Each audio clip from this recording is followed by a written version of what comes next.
Okay, and now I'm going to share my screen.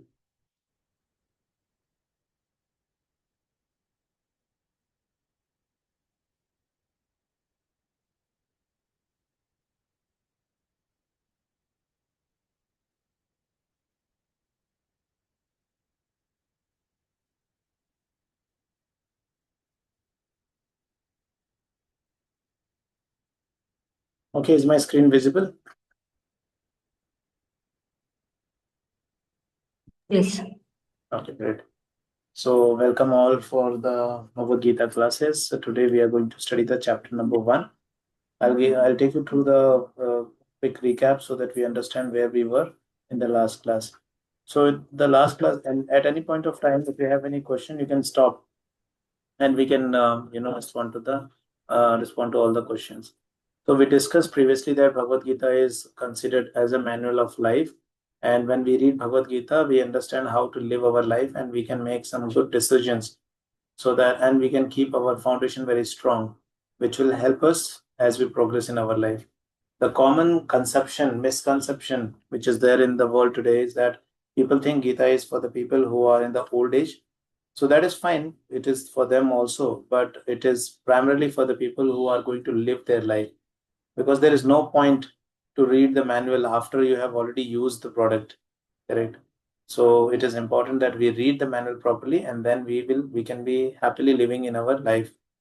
So that was the introduction, and remaining things we have discussed in the previous sessions. I think you would have gone through those recordings. So now when we are beginning with the Bhagavad Gita, so Bhagavad Gita is divided into three prominent portions. There are 18 chapters in Bhagavad Gita. Chapter number 1 to 6 talks about the Karma Yoga. Chapter number 7 to 12 talks about Bhakti Yoga. And chapter number 13 to 18 talks about the Gyan Yoga. So like you see in this picture here, there's a box, and there's the outer layer of the box, outer covering, which is called the lid of the box, and there is the box which contains the jewel, which is Bhakti Yoga. So the top portion is the first 6 chapters, and the down portion here, which you see, it is the Gyan Yoga, which is the last 6 chapters. And in the in between, whatever the chapters are there, 6 chapters, 7 to 12, those are called the chapters related to Bhakti Yoga, which is the actual jewel.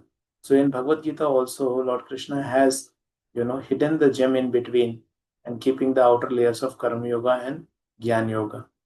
So let us read this text. If Naina Mataji, if it is okay, can you read this first paragraph from Bhagavad Gita till the comparison part?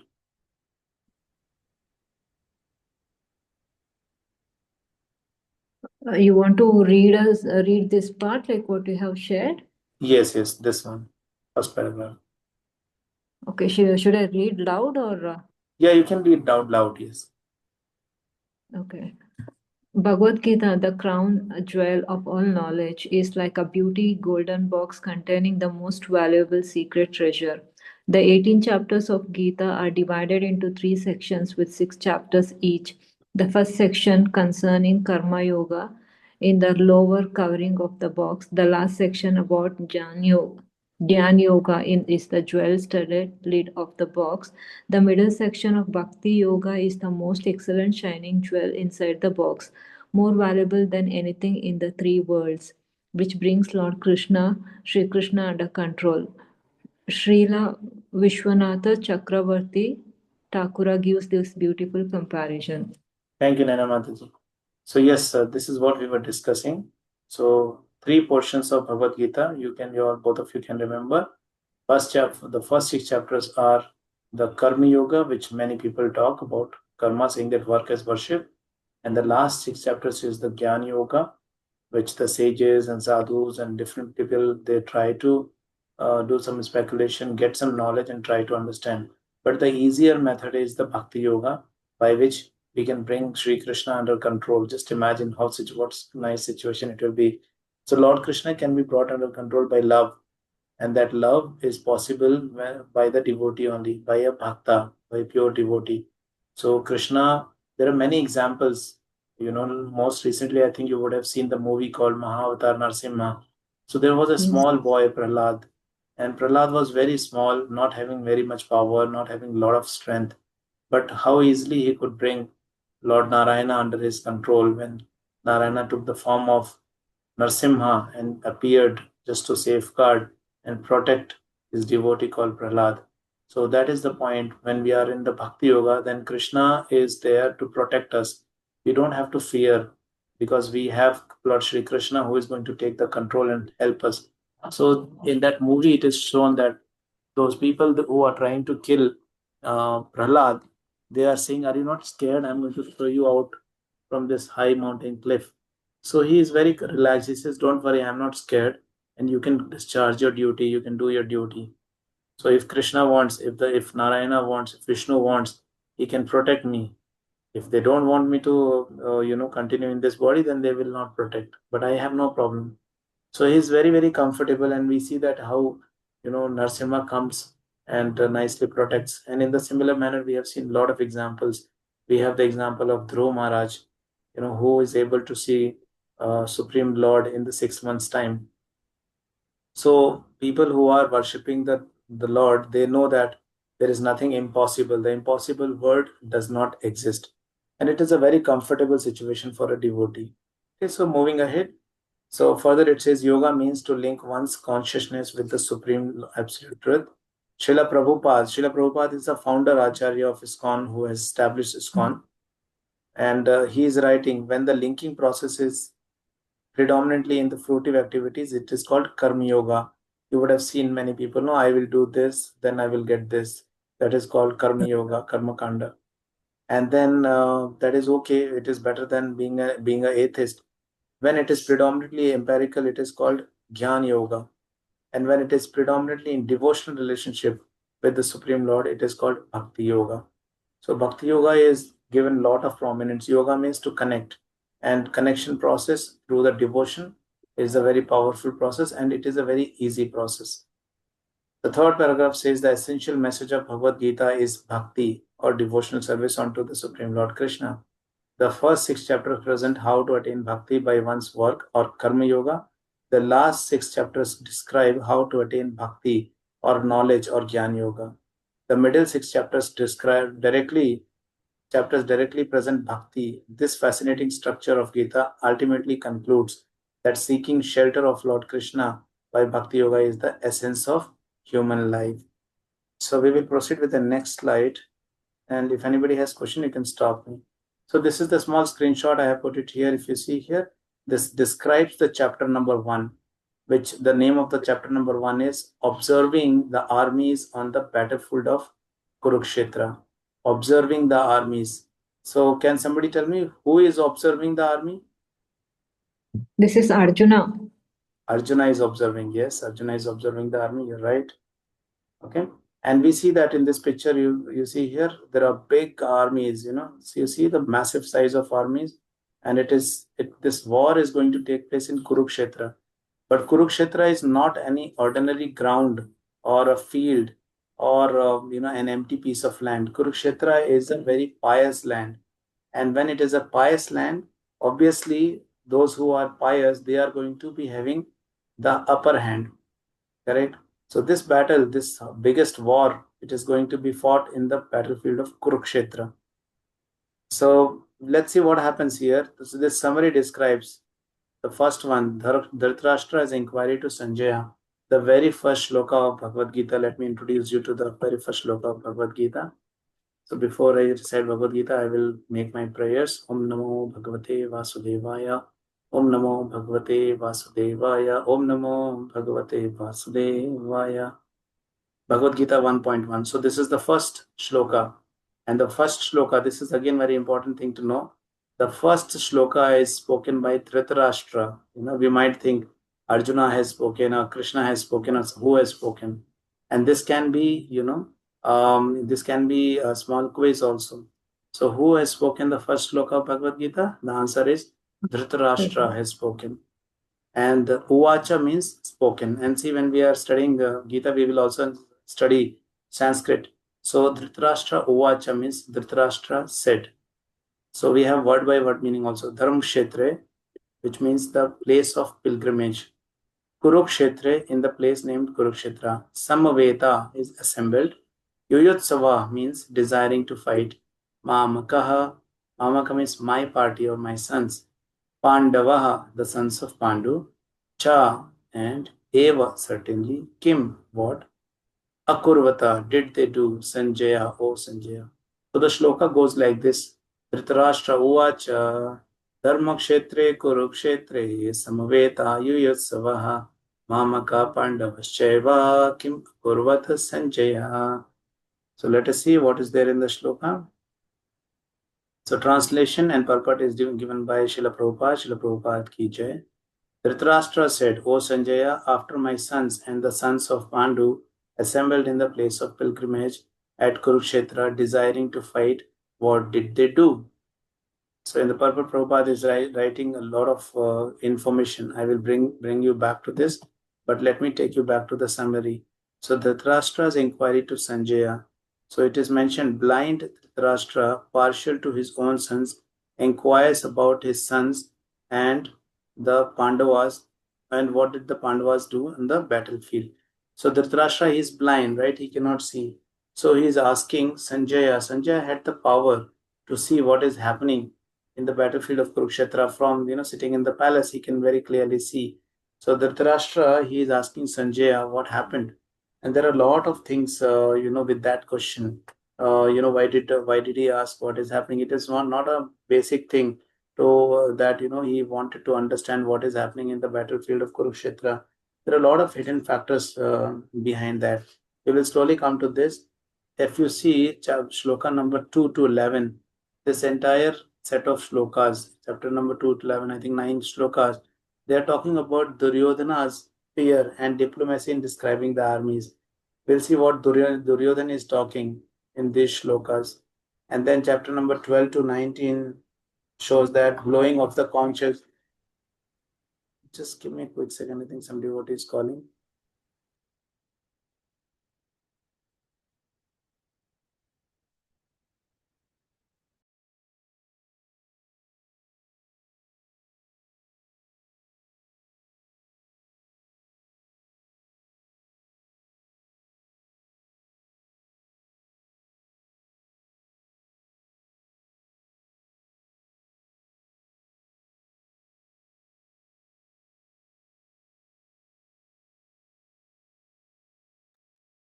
Sorry.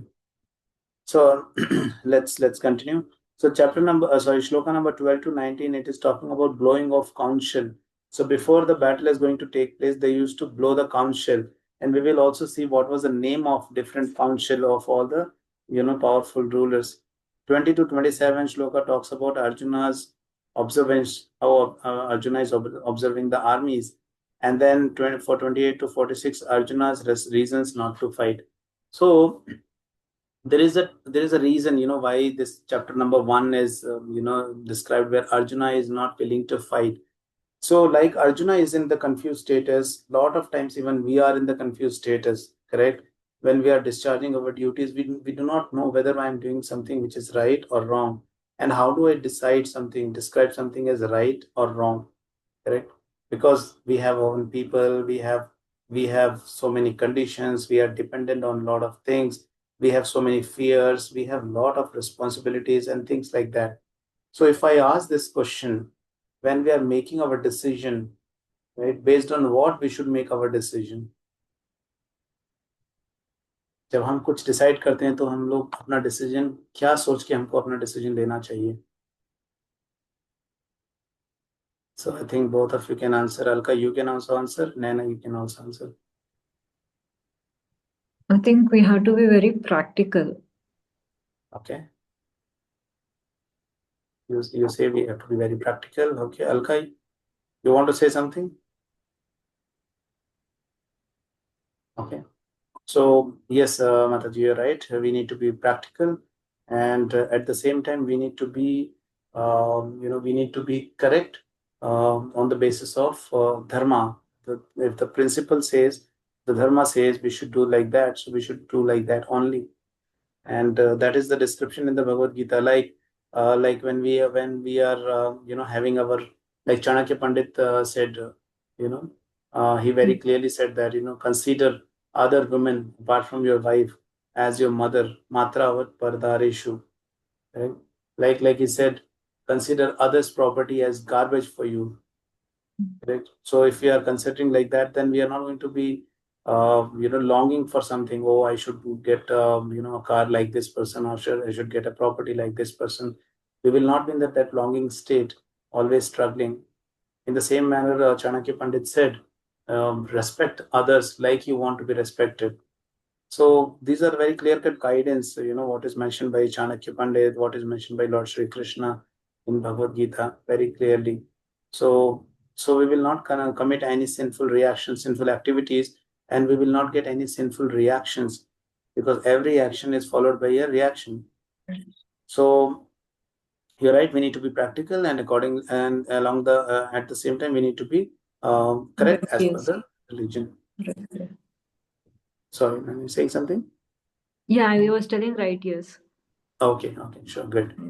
So in the shloka number 28 to 46, it is mentioned why Arjuna is willing not to fight, and there are 5 reasons. There are four reasons Arjuna will say why he is not willing to fight. We will come to know as we proceed further. So this is how we have to go. If you do, you have a hard copy of Bhagavad Gita with you? Anna, do you have a copy? I will get it. 1 second. Not a problem. Okay, yeah. If you have, it is good. Otherwise, we can Yeah, also. I have Bhagavad Gita, yes. Okay, sure.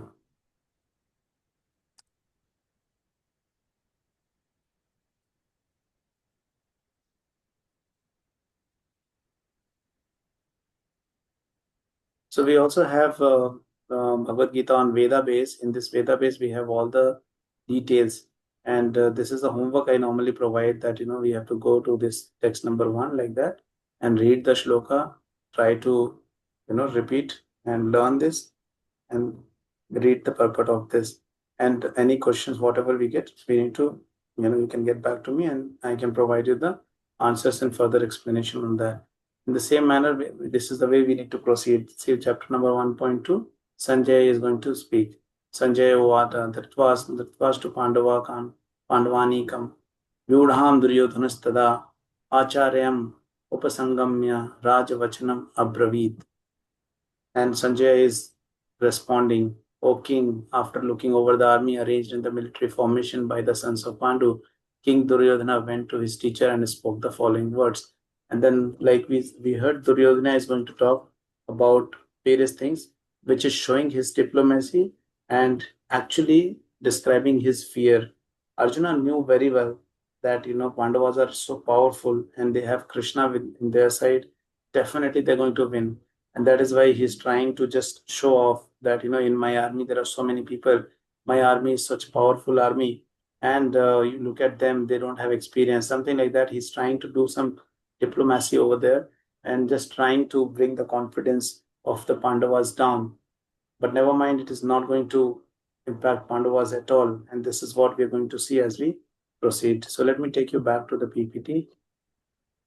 So this is the summary which is going to help you. And anyways, I have posted this in the group. This is going to help you out. So if you go to chapter number 2, chapter number 1, shloka number 2 to 11, you can just see and you will find that it is purely talking about Duryodhana's fear in diplomacy. Chapter number 12 to 19 is basic description. What did Lord Krishna do? Who was blowing the conch shell? What was the name of different conch shell? So I'm not covering this part because this is the description. And here we see that Arjuna is seeing the army of, who and all is there. So Arjuna's observance is very, very crucial here. Why what is he observing? He's observing that all his own family members are present. You see the big chart here: great grandfather, great grandmother, grandmother, grandfather, great grandfather, some connection of the family: father, mother, uncle, aunt, husband, wife, cousin, brother, daughter, sons, niece, nephew. So many people. So Pandavas and Kauravas belong to one family, correct? And Arjuna is seeing, when he's observing the army, Arjuna is going to fight. And why Arjuna is fighting? Because there was no other option left by Duryodhana. We know that there was a lot of things Pandavas did to avoid the fight, and Krishna was their side, and they were very happy when they were sent to forest, they were happily enjoying and living in the forest. They converted that difficult situation into an opportunity, because when they went to forest, they were able to associate with the great sages and the sadhus who were doing tapasya in the forest. So it became very nice for them. They went to the forest in exile, but they found all these sages there, and they learned a lot of things from them. So see, this is what happens when we are positive. We are having this positive mindset, then we can turn the difficulties into opportunities. And this is what Pandavas did. They went to the forest and they converted that difficult situation into opportunities for them by associating with the sadhus and the sages and the tapasvis who were there in the forest, performing tapasya and showing them how to please the Supreme Personality of God and how to attain God. And the best part is God was with them. Krishna used to come and visit them, so they never felt bad about that.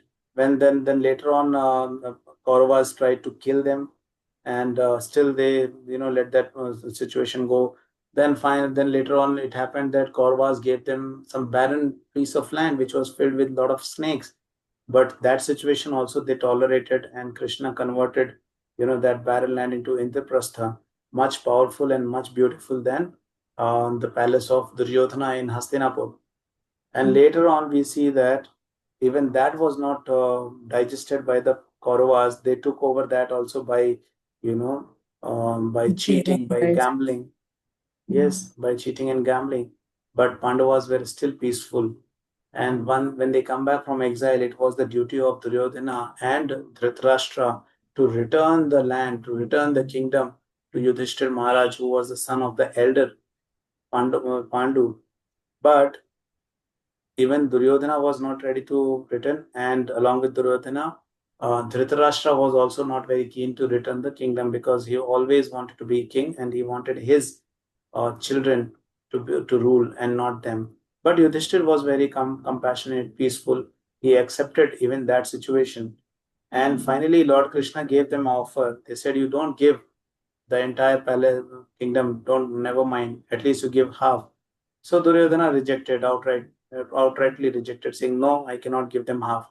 Then finally, Krishna made another offer. Okay, fine, they are Kshatriyas. If you can't give half, then at least give, just give 5 villages. They will be fine. They will live happily, because they are the sadhu. They are like sadhu people. They are very pious. They will manage. You keep the entire kingdom. Just give them 5 villages, and with this, they are Kshatriyas. They will manage. Not a problem. But the response from Duryodhana was that I'm not going to give them, give them even a small piece of land. And he gives the example showing the needle, that this particular needle's point, that much land also I cannot give to Pandavas. And because of that, it was inevitable, for the Pandavas to come for the fight. And when they come for the fight, there also we see that the opportunity was there, with Duryodhana to keep Krishna in their side. But Duryodhana, being materialistic, he never understood the power of Krishna. And what he did, he said, "I'm going to keep the entire Yadav Sen," and he gave us the opportunity. Narayan. Yes. So see, that also he missed. I think in the 10 minutes the meeting might end, but I think we will be good enough to finish in 10 minutes. Okay, so we see that that situation also was not utilized, and now it was inevitable for Arjuna and all his brothers to fight. But when they are fighting, they are very very nice people, and they are seeing, why am I fighting? Because if I'm going to fight, I'm going to see all my relatives. You see here, he is from 26 and 27 in shlokas. It is described that what Arjuna is seeing. Arjuna is seeing Pitran, fathers, Pitama, grandfathers, acharyans, teachers, like that, maternal uncles, brothers, sons, grandsons, friends, father-in-law, well-wishers, and we have the name. Ashwatthama is there, Drupad is there, son of Lakshmana is there, Lakshmana, Kumar, and others, Duryodhana, Vikrama, and others. Like that, we have so many people. And the Arjuna, being such pious person, he's thinking, okay, if I'm fighting, all these people are going to die. It's better I give up. And he tells Arjuna, he tells Krishna, Krishna, I'm not going to fight, because these are my own people. And how can I fight? How can I kill them? Because if I kill them, then there is no joy. What is the point winning? And you see this paragraph here. Arjuna is giving different reasons, and Krishna has responded. So, see, initially the good part is Krishna was a good listener. Every good leader is a good listener, and this is the lesson we learn from Bhagavad Gita. And many people who teach management techniques also they bring out this point. But we are not here for the management technique. But yes, we are here to learn the Bhakti Yoga, and we learn Krishna is such powerful leader. So in the beginning, when Arjuna was saying so many things, Krishna was a very good listener. He was just listening carefully, cautiously, keeping a very nice smile on his face. Arjuna spoke in entire chapter number 1. Krishna did not speak even a single word. He was just listening. But you see here, whatever reason Arjuna is giving, in this section, Arjuna presents 4 reasons not to fight in the battle. In the next chapter, he becomes indecisive whether to fight or not. And Krishna addresses these concerns and confusions of Arjuna in the later chapters as shown below. So Krishna has responded everything in chapter number 2. First one, Arjuna is saying compassionate for friends and relative. Then he's saying no enjoyment even if he is victorious. Third one is saying fear of sinful reactions if he is killing. And fourth one is says destruction of the family tradition. And then 2.6, he's saying I'm not able to decide. Please help me. He's confused. And we are also in the confused status. We are not going to fight with anybody, but we also have a lot of situation in our life. Sometimes we see that people who are our relatives, and they are doing something wrong, but we think, okay, they are our relatives, what can we do? We have to be with them and we have to support. And sometimes our very close friend or somebody he's doing things which are wrong, but we say, okay, fine, it's okay, he's my friend, let me stand on their side. And that is the lesson learned in Bhagavad Gita. We see all those people who were knowing very well that Kauravas are doing things which are not right, but they just stood with them because thinking that, okay, we are in their side, we are eating by the money which is paid by the king Dhritarashtra, so we can't go against him. A lot of other obligations they brought. Some people said, oh, you are on my own brother, I can't go against you. Like we see in Ramayana also, when Vibhishana had the opportunity, he left. He could not be on the side of Ravana. He was actually thrown out by Ravana out of Lanka because he was trying to trying to help and guide his brother not to do incorrect things, irreligious things. But he was thrown out. So he took shelter of Lord Sri Ram. On the other hand, we see the other brother of Ravana, who was Kumbhakarna. So Kumbhakarna also told very clearly that, what you're doing is wrong. But because you're my brother, I'm going to stand your side. And the result was Kumbhakarna was killed badly, and Vibhishana became the king of Lanka because he took the right side. So, like Arjuna, we are also confused whether we should do this, whether we should do that. So always we should do things which are practical and which are religious, which are pious, which are not against the dharma. So we should, if somebody who is very close is not following dharma, then we should carefully avoid that person's company. That person could be very good relative, a very known person or whatever. We should fold our hands and just move from there. Otherwise, that person is going to be suffering, but along with that person, we are also going to be suffering, and that is a lesson learned in Bhagavad Gita. So Bhagavad Gita is the manual because it tells us how to deal in different situations. And here Arjuna's situation was very, very difficult. He is not able to hold his bow and arrow. He is shivering. He is telling in Bhagavad Gita that my mouth is drying, my body is shivering. I am feeling a lot of heat in my body. I'm not able to stand up. Also, how can I fight? That happens to us when we are in the confused status of the mind. And when Krishna clears the confusion, we see in the 18th chapter, Arjuna is standing firm and saying, yes, my doubt is clarified, and I'm going to do my duty without any doubts in my mind. And that is what we need to do when we are doing our duty. Lord Krishna says, Karman Nivadhikaristu ma phaleshu kadachana. He says, do your duty at your best. So if you are a student, we have to study hard. You cannot say that, okay, I'm a student, I am a devotee, so I'm not going to study. Krishna will take care. No, Krishna himself is saying you have to study very well. if we are working person, then we have to work very hard. We cannot say, oh, I am a devotee, I am a preacher, I am giving classes of Gita or whatever it is, I am doing some service, I cannot work properly. No, you have to work properly. You have to set a right example. The devotee is a very powerful person. He has got all the blessings of the Supreme Lord. So he has no fear. He knows, Karmanyavadikarestu ma phaleshu kadachana. I will do my duty and leave the result on Krishna. So we don't have to, you know, uh, mention that success is the result which we get in our favor. No, success is the effort which we put. If we have put our 100% effort, then we are already successful. Don't worry about the result, whether it has come correct or not. No, we need to worry about one thing. Did I put my efforts completely? Did I give my 100% to the task which I was doing? And this is the very nice learning of Bhagavad Gita. So as we proceed, we will hear further.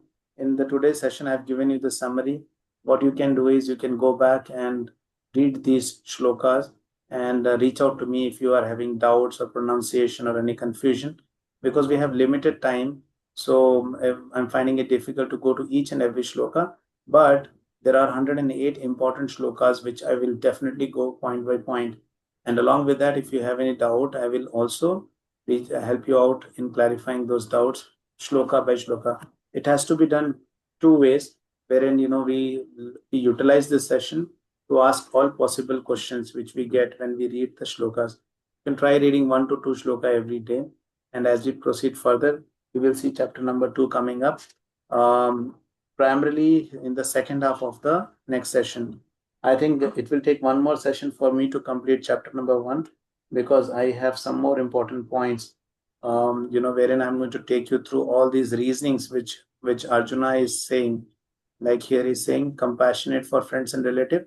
So there is an entire whole section talking about it. So like that, I have to speak about all these sections, which will clearly, which will bring more clarity in our mind on how do we, what exactly, how do we relate these things in the today's situation.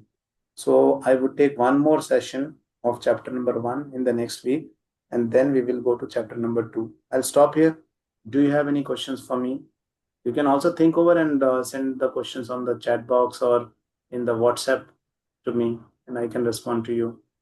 And I think in the next week we will have some more people joining in. They confirmed to me that they have some exams or something, so they couldn't join. So I will share the recordings with them. Okay, I'll take a pause here. Any questions for me? Any clarifications? No, Guruji, not from my side. Okay, great, Nana. Thank you. I hope you found the session useful. As we proceed, Yes. there will be a lot of new things coming up, and it has to be done two ways. Right. No, I'll start reading it. So if I have questions, then I'll put it in the WhatsApp. Sure, sure. Thank you. Thank you, Thank you so Nana. much. Thank you, Alka. Thank Have a great day. you. Hare Krishna. Hare Krishna.